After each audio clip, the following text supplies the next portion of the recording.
Some guys experience a calm thing after the age of 60. There isn't a dispute, no dramatic consequences, and no last discussion. They don't make speeches or bang doors. They just cease to appear. They are the guy who always answers the phone, lends a hand, and listens, and then they disappear. Just silence, no explanation. It can be perplexing, even hurtful, if you've ever been the victim of it.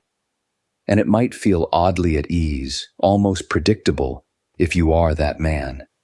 The majority of people are unaware that this type of withdrawal is rarely abrupt. It's not a fit, it's not a lack of maturity, and it's usually not resentment. It's the last phase of a psychological process that started many years ago. A guy has often experienced multiple emotional lifetimes by the time he reaches his 60s. He has spent years working under pressure and frequently bearing a lot of responsibility with little margin for error. Many have shared a home despite being married, divorced, remarried, or emotionally estranged. They have dealt with disappointment, betrayal, family strife, and extended periods of need but lack of genuine understanding. These encounters never go away. They build up in silence.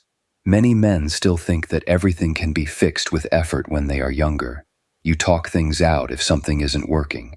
You make a concession. You put forth more effort. You reiterate your explanation. There is an underlying notion that things will ultimately level out if you simply remain patient and act morally. However, over time, recurring patterns start to undermine that conviction. Many men cease dealing with life by the age of 60. Not because I was angry, but because I was tired. They have given too many explanations and quit using them. They've discovered that asking doesn't always result in being heard, so they quit asking, and they retreat rather than argue or confront. Emotional weariness is one of the main psychological factors behind this retreat. This type of depletion is not the same as physical fatigue. There's more to it than that. It's the weariness brought on by decades of being expected to be emotionally stable, strong, and dependable no matter what's going on inside. Many guys were raised in a culture that valued perseverance and quiet. You arrive. You carry out your duties. You don't gripe. The burden is on you. That role wears you down over time. Although he was always there for others, a man may come to the realization that his own emotional needs were rarely given priority. He was appreciated for his contributions rather than his emotions. Furthermore, it's possible that his attempts to communicate himself were downplayed or ignored. Something changes when you've had enough of that. I had a conversation with an Ohio engineer who was retiring. We'll refer to him as Michael. He worked for 40 years as a difficult issue solver. People relied on him at work. He was the provider, the mediator, and the stable one at home. People thought he would finally unwind and enjoy life when he retired in his early 60s. Rather, he gradually started to distance himself from social events, extended family, and even enduring friendships. He didn't name any conflicts when I asked him why. He said something much more straightforward. He claimed to feel emotionally exhausted, not upset or depressed, just finished. He believed that he had made enough concessions, explanations, and second chances in one lifetime. It wasn't about punishing people by leaving. It was to preserve what little remaining emotional vitality he had. Loss of illusion is another significant change that occurs at this age. Younger men frequently think that loyalty, fairness, and reciprocity are the foundations of relationships. They believe that if something feels strange, it will pass. However, older males have lived long enough to witness the same patterns recur with many individuals. They pick up on manipulation more quickly. They pick up on subtle disrespect sooner. They feel the emotional benefits almost instantly. And tolerance plummets as the delusion that putting in more effort will make it better goes away. From an external perspective, the cutoff may appear sudden. However, it is typically the outcome of numerous silent calculations performed over time by the individual himself. He frequently comes to the realization that, although the other side hasn't changed at all, he has been modifying himself for years. That insight doesn't blow up. It calms down, and as it settles, it alters his interactions with others. Many males also undergo a significant identity transformation around the age of 60. Their sense of value has been linked to roles for the majority of their lives. Being a trustworthy worker, a trustworthy spouse, a trustworthy parent, and a trustworthy husband. These positions influence daily choices and actions. However, something new replaces their responsibilities when they become less important or vanish. A lot of men start to define themselves in terms of peace, not joy, not enthusiasm, and the standard for peace is brutal. It is silently eliminated without discussion or drama if it is constantly disturbed by criticism, emotional instability, entitlement, or contempt. It's not frigid here, it's lucidity. After handling conflict for decades, a guy gradually comes to the conclusion that not all battles are worthwhile. Some are best avoided completely. Distance turns into a tool rather than a weapon. It can also feel like regaining power for males who have experienced divorce or extended periods of emotional neglect. They might have been dominated by duties, expectations, or guilt for a large portion of their lives. They carried out their assigned tasks. When it was uncomfortable, they stayed. They put up with problems for which they lacked a language at the time. Time feels different after 60. It feels more limited every year. Spending little time with people who deplete your energy or cause stress is psychologically unacceptable. People's demand for emotional clarity rises with age, but their tolerance for emotional expense falls. Many older guys just take more determined action in response to this change. Some males also experience an unsettling revelation later in life. They start to realize that their contributions were crucial to the development of some relationships, financial stability, problem-solving skills, and emotional effort. The dynamic shifts, appreciation wanes, and demands persist when they stop providing those items at the same level or when they eventually establish boundaries. And older males are eager to pick this up. It is not a point of contention for them, unlike younger males. They don't make an effort to change the words. They leave. Here, too, is accumulated animosity. For years, many elderly men harbor resentment in silence. They don't let their emotions out. They don't blow up. They watch. They recall. An internal ledger is maintained by them, even though they never say it aloud. The disengagement is complete when that emotional equilibrium is ultimately felt irreparable. It may appear chilly from the exterior. In terms of psychology, it frequently feels relieving. This is where a lot of folks get the situation wrong. They believe the man is emotionally damaged, antisocial, or sad. However, a lot of guys who cut off all communication say they feel more at ease than they have in decades. More inner peace, less disagreements, and less anxiety. That explains why some men voluntarily desire to be alone, but it does not imply that isolation is always beneficial. Dignity is another psychological factor that increases with age. Dignity frequently takes precedence over connection as men age. It is unacceptable to be talked down to, ignored, or taken for granted. In order to prevent loneliness, younger men may put up with disrespect. Elderly males would rather be by themselves than feel inferior. Aging also causes alterations in the nervous system. Emotional control frequently gets better.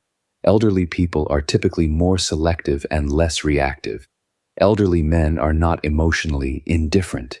They choose their emotions carefully. They only make investments in environments where they are accepted, understood, and comfortable.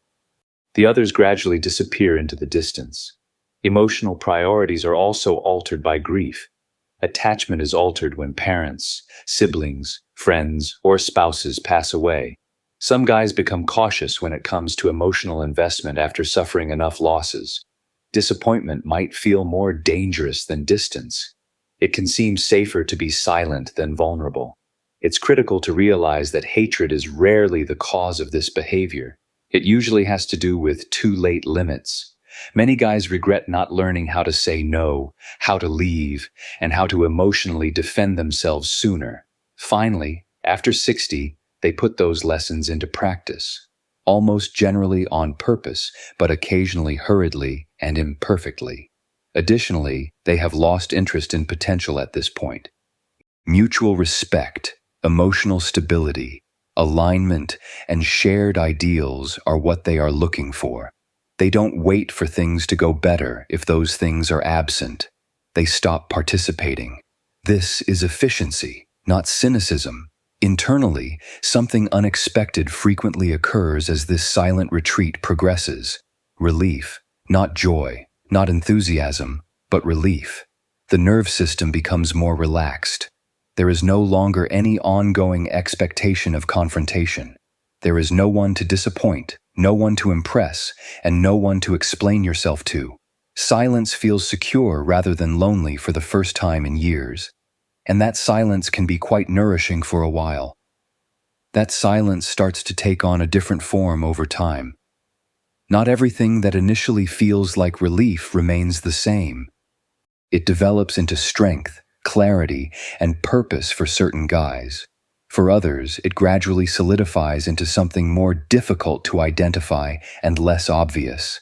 At this point, the psychology of isolating oneself from others gets more intricate, and the result is determined by what takes the place of the noise rather than the retreat itself. Many older men say that by removing themselves from continual emotional pressures, they start to rediscover aspects of themselves that were hidden by duty. Old passions come back, curiosity comes back, they read more, they take more walks, they have more thought. Their own voice becomes more apparent when they are not always responding to the demands or emotions of others. This is one of the reasons why some older men who withdraw seem more composed, grounded, and self-assured. Reaction mode is no longer their way of life. However, there is an opposing viewpoint that is rarely brought up. Connection is ingrained in human nature, even those who cherish their alone time. Isolation can be beneficial if it is selected carefully. It can subtly weaken emotional adaptability if it turns into a lifelong avoidance. Some guys avoid letting anyone close enough to them question or encourage them because they are so defensive of their tranquility. One time I talked to a former Arizona small business owner who had retired and cut off almost everyone. He talked of feeling lighter and more in control for years. But as time went on, he became aware of something disturbing. His emotional spectrum has shrunk. He wasn't particularly cheerful, but he wasn't sad either. Life has become emotionally bland, predictable, and organized. His perception of calm had gradually given way to numbness. This is the withdrawal's concealed risk. Without a relationship, stability can feel secure, but can also become inflexible. In the absence of reliable feedback, minor complaints may escalate. Independence can be a cover for loneliness. Silence can sometimes become armor if it is gripped too tightly. For this reason, the healthiest elderly men do not isolate themselves from others. The wrong people are cut off. They maintain one or two deep relationships that are characterized by warmth, honesty, and respect for one another. They are not depleted by these connections. They don't call for emotional compromise or performance. They just are. Women frequently find it difficult to comprehend this stage because they think they've done something wrong. Many people take the withdrawal personally. Some perceive it as a form of emotional discipline. The majority of older guys aren't actually avoiding women in particular. They are retreating from unpredictable emotions. They are accomplished by negotiating conflicting messages, power battles, or ongoing emotional trials. Many older men stay open slowly and cautiously if a woman gives constancy, calmness, and respect. However, if she delivers drama, entitlement, or instability, the door softly and permanently closes, not out of cruelty but out of self-defense. After age 60, men's perceptions of conflict undergo another significant psychological change. Younger men tend to view disagreement as something that needs to be resolved, because they have finally realized the costs. Older men are beginning to view fighting as something to avoid, not because they are weak. Sleep, blood pressure, heart health, and general well-being are all impacted by stress. This relationship is more apparent to older men. As much as it is an emotional decision, cutting people off becomes a health one. Trust is also very important. Many older men have paid a heavy emotional price for their deep trust. Later in life, betrayal is more painful since it seems like there is less time to bounce back. After the age of 60, many men unable to re-establish trust. They retreat. This isn't retaliation. Risk management is what it is. There is another, less well-known explanation. Some older men feel invisible, so they cut everyone off. Older males are frequently ignored by society. They disregard their experiences as being out of date. Their counsel is disregarded. Over time, they become less emotional. Some guys give up on a world that doesn't seem interested in them. The reaction to invisibility is silence. It's interesting to see that a lot of these men still yearn for deep connection, but only in very narrow ways.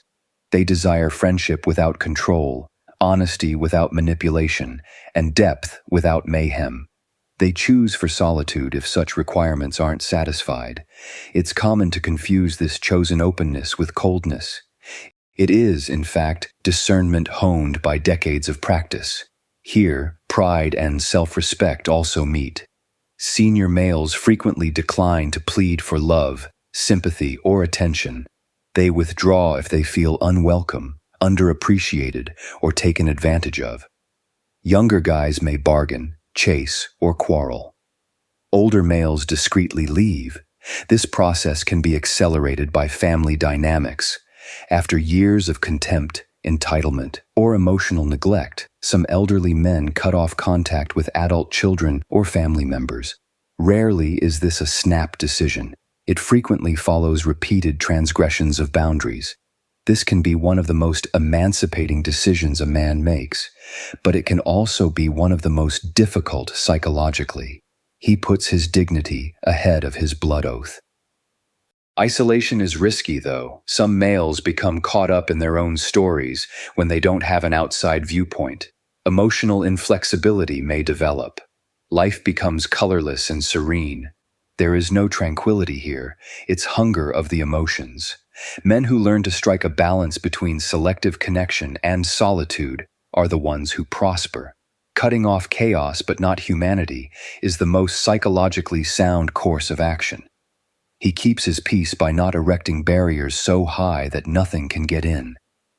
He realizes that solitude doesn't demand resentment, distance doesn't require quiet, and limits don't require disappearing.